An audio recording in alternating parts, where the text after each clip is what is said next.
파과와 외전인 파쇄 모두 대여 예약도 불가능할 정도로 많이들 빌려가셨고요. 클라이막스 전투씬에서 책 속 묘사가 더 소설을 통해 확인을 하신다면 이 해석이 좀 더 와닿으실 거예요. 이 타이밍이 책과 영화의 흐름을 가장 크게 바꾼 기점이 되는 것 같아요. 원작에서는 그런 말이 없고 오히려 그 반대에 가까워요. 소설이랑 다른 장면이 많은데도 이런 말 해도 되나? 영화 보러 갈 거예요.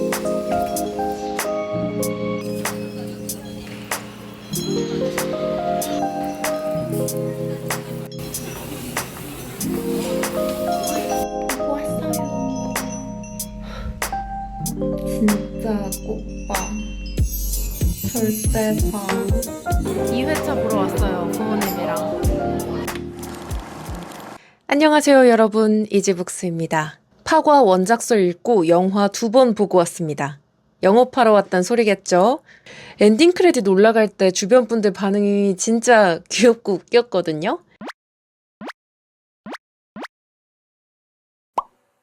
오이뮤 책갈피를 증정하는 굿즈 이벤트 회차가 있었는데 그걸 챙겨 예매할 정도면 저 포함 아마 다들 원작 팬이었지 않나 싶어요. 몇 년 전부터 웹툰이나 소설을 영화나 드라마 등 실사화하는 비중이 크게 늘고 있죠. 이때 가장 중요한 게 뭘까? 바로 원작 팬들, 오타쿠들 심금 울리는 캐스팅 아닐까요? 저는 파과가 그걸 너무나 잘 해냈다고 생각합니다. 그런데 이렇게 오리지널 작품이 아닌 경우에 원작부터 봐야 하나, 영화부터 봐야 하나 신경 쓰이는 분들이 있으시죠? 저는 책을 먼저 읽고 가시는 걸 추천드리긴 합니다. 장면 장면을 이해하고 인식하는 깊이감이 달라지는 것 같더라고요. 원작을 안 본다는 선택지는 절대 없으시길 바라고, 사실 대부분 그럴 거라 생각이 드는 게 근처 도서관을 검색해보니 파과와 외전인 파쇄 모두 대여 예약도 불가능할 정도로 많이들 빌려가셨고요. 아, 안 되겠다. 그냥 사자 하고 서점 검색했더니 다 예약 판매가 떠 있더라고요. 저는 밀리의 서재 이용하고 있어서 거기서 파과를 읽었고 파쇄는 교보 매장 뒤져서 한 권 남은 걸 사왔어요.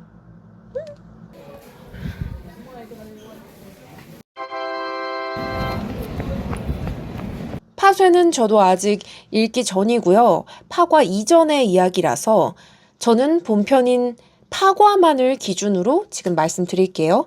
저는 책부터 읽고 영화를 이틀 연속으로 2번 보고 왔는데 하루는 혼자, 하루는 책을 읽지 않은 부모님과 함께 보고 왔습니다.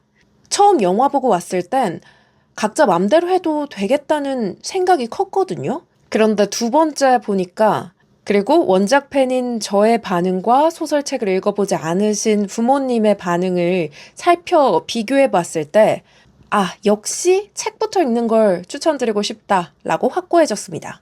왜냐면 122분짜리 영화인데 이 2시간이라는 러닝타임 동안 관람객에게 캐릭터를 각인시키고 서사를 납득시키려면 많은 세부 묘사들이 축약될 수밖에 없잖아요. 책을 읽고 가면 축약된 부분을 내가 아니까 머릿속에 자동으로 스크립트가 그려지면서 더 흥미롭고 풍부하게 영화를 볼 수 있더라고요. 소설에 나온 장면 그대로 영상화된 부분들은 그거대로 또 내 상상과 비교해가면서 자본이 어떻게 장면을 만들어냈는지 즐겁게 감상하시면 될 것 같고요. 그리고 저는 기본적으로 원작주의자이기도 한데 나는 책 혹은 소설 장르를 별로 좋아하지 않는다거나 영화 예매 일시까지 여유 시간이 여의치 않은 분들은 물론 영화부터 보셔도 됩니다. 원작 팬 중에서도 영화 보고 원작 읽어도 좋겠다는 분들도 계시긴 하더라고요. 제가 느끼기에 소설과 영화는 설정이나 흐름상 차이가 꽤 있었는데도 큰 틀이나 사건이 동일해서 그런지 스토리를 아니까 오히려 루즈해지더라는 의견이 있었고, 오히려 그 소설과 영화의 차이 때문에 나중에 책을 읽으면서 그 속에서 디테일한 설정들을 찾아내는 재미도 있지 않겠냐, 그런 의견도 있었어요. 또 사실 문장들이 좀 길어요. 표현과 묘사가 상세해서 읽으면서 집중력이 확 올라가면 그 뒤부터는 그만큼 눈앞에 정말 그림이 그려지거든요. 그게 이 소설의 특징이기도 한데 저도 초반 몇 장 정도는 문장이 왜 이렇게 길지? 하고 당황하면서 읽을 정도였어요. 그래서 최후 변론과 결론입니다. 전투씬은 시각적으로 보여지는 매체에서 더 생생하고 매력적으로 그려지게 마련이잖아요. 그럼에도 저는 클라이막스 전투씬에서 오히려 책 속 묘사가 더 박진감 넘치고 적나라하다고 느꼈습니다. 그 정도다. 그래서 원작부터 읽기를 추천드리지만 각자의 사정과 자유에 맡기겠습니다. 자, 파과라는 제목. 파과가 뭐냐? 주변에 영업을 하려고 하면 그거부터 물어봅니다. 그게 뭐냐?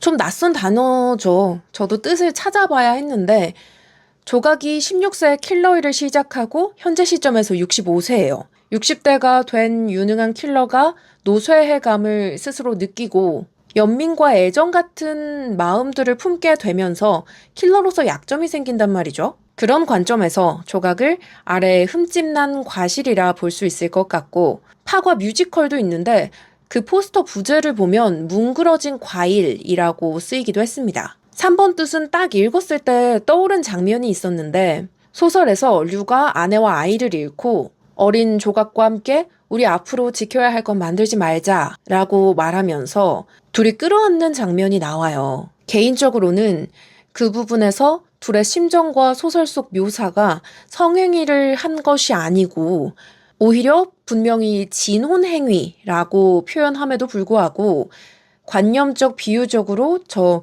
처녀막이 터졌다에 가깝지 않나 싶습니다. 굳이 여기 있는 모든 뜻들이 담겼을 거라는 생각하에 그렇게 풀이가 되고요. 둘의 관계성, 그러니까 류에 대한 어린 조각의 마음을 소설을 통해 확인을 하신다면 이 해석이 좀 더 와닿으실 거예요. 그리고 소설과 영화 차이. 제 생각보다 소설이랑 꽤 달랐던 장면들이 많았어요. 긍정적으로 생각되는 부분은 투우의 서사가 충분히 조명됐다는 점? 소설만 봤을 땐 얘가 왜 이렇게까지 하는지 모르겠다는 사람들이 있었거든요. 영화에서는 투우의 과거사가 좀 더 자세하게 그려져서 뭐랄까 애착 형성이 잘못된 채로 큰 안타까운 청년 서사를 더 잘 보여줬달까요? 그래서 그런지 조각과 투우가 싸울 때 클라이막스에서는 옆자리 분들이 막 우시더라고요. 그리고 조각이 투우의 정체를 알게 되는 타이밍이 책과 영화가 달라요. 이 타이밍이 책과 영화의 흐름을 가장 크게 바꾼 기점이 되는 것 같아요. 영화 나름의 반전과 극적인 표현을 위해서 이 타이밍을 조정하고 스토리를 한 번 더 꼰 것 같은데 저는 개인적으로 책의 흐름이 더 마음에 들었어요. 죽여도 되니? 이거 진짜 예고편에도 나오고 포스터에도 써진 킬링 파트잖아요. 소설에서 이 문장이 나올 때는 진짜 소름이 쫙 돋거든요. 근데 영화가 비튼 전개 속에서는 이 문장이 주는 임팩트가 좀 반감되는 것 같더라고요. 그리고 한 가지 의문점이 있습니다. 영화에서 류와 그에게 배운 조각은 이 방역 일을 신성한 일이라고 말하거든요.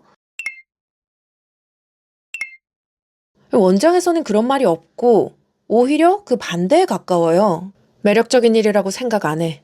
누군가는 꼭 해야 하기 때문에 차라리 내가 한다는 핑계도 되지 않아. 개개인의 정의 실현이라면 그거야말로 웃다 숨 넘어갈 소리지. 하지만 말이다.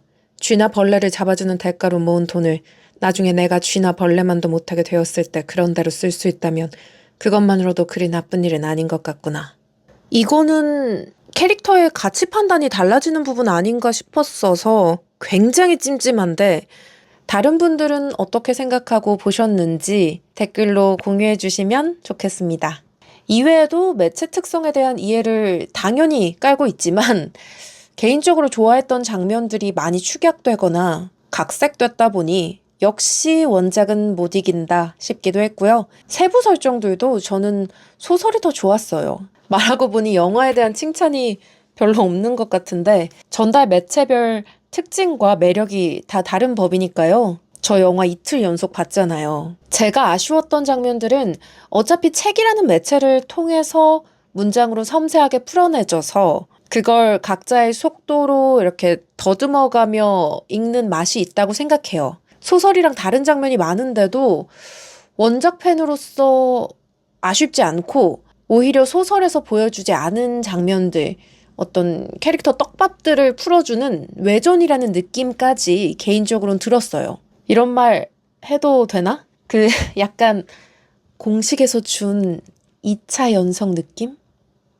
연출적인 면에서는 교차 편집이 진짜 예술이었는데 소중한 사람을 지키기 위해 달리는 조각의 과거와 현재가 연결되는 장면에 엔딩에서 상실을 기꺼이 살아내겠다는 그 모습과 연결이 되고요. 조각과 투우의 과거와 현재가 막 섞이면서 기억을 떠올리고 대화하는 연출도 너무 좋았어요. 또 캐스팅이 너무 잘 어울렸던 만큼 이혜영 배우님이 표현한 조각의 그 미소 짓는 표정들이 되게 좋았는데 친절을 연기하는 킬러의 미소나 진심으로 웃는 거지만 그 표정 자체가 좀 어색해서 마치 입꼬리에 경련 일듯 약간 실룩이는 얼굴을 너무 잘 표현하셨다는 생각이 들었고요. 무엇보다 연장 챙기고 헤드샷 갈기는 조각을 실사화로 볼 수 있는데 안 가시게요? 그러니까 결론은 책도 반드시 보시고 영화도 반드시 보시라. 순서는 알아서 하실지언정 둘은 세트입니다. 코스 요리예요. 진짜 강추입니다. 잡덕 오타쿠 독서인으로서 애니 덕후, 책 덕후 다 홀릭할 작품이라고 생각합니다. 확실히 위픽 이 시리즈가 비싸도 예쁜 것 같아요. 이게 작고 얇아서 책 후기에 예쁘고 재밌는데 책값이 부담스러웠다는 분들이 많으셨는데 예쁘고 재밌으면 됐죠. 확실히 모으고 싶게 잘 만드는 것 같아요. 이 시리즈가.